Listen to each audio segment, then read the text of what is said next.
La mauvaise réputation du MLM à cause des Ponzi.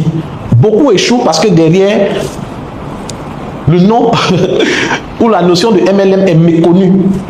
Et les premières expériences que certains ont eues avec le MLM, c'était les Ponzi. Donc, comme ils ont entendu parler de pyramide de Ponzi, tout ça, donc dès qu'ils entendent marketing de réseau, ils disent c'est les trucs de Qnet là, non? C'est les trucs de Qnet là, non? Ça, c'est pas Qnet. Dès que tu dis à quelqu'un, non, tu as envoyé une... Non, non, moi, je suis pas dedans. Dès que tu dis, non, tu as envoyé une personne, non, moi, je suis pas dedans. Pourquoi? Parce que directement, MLM sonne arnaque. Dès qu'ils entendent MLM, ils entendent arnaque. Et c'est pour ça que beaucoup n'arrivent pas à avancer, n'arrivent pas à réussir. Donc, beaucoup de gens confondent MLM légal, basé sur les produits, à ce qu'on appelle la pyramide de Ponzi ou Ponzi, illégal basé sur l'argent des nouveaux. Les arnaques pyramidales ont sali l'image du MLM. Donc beaucoup refusent ou fuient sans comprendre. Ça, c'est ce que vous devez savoir.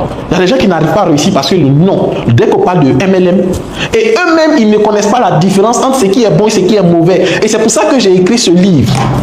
Comprendre les systèmes pyramidaux pour devenir un networker pro. L'art de faire le marketing de réseau pro. Dans ce livre-là, je t'aide à bien comprendre ce que c'est que le MLM, ce qui est bon et ce qui est mauvais. On va voir ça aussi dans cette formation. Mais dans ce livre, tu pourras apprendre. Tu peux même chercher à avoir ce livre pour tes filleuls.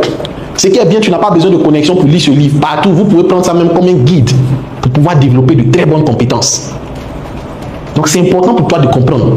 Parce qu'en comprenant la différence qu'il y a entre les Ponzi et le marketing normal, tu pourras t'en sortir. C'est très important.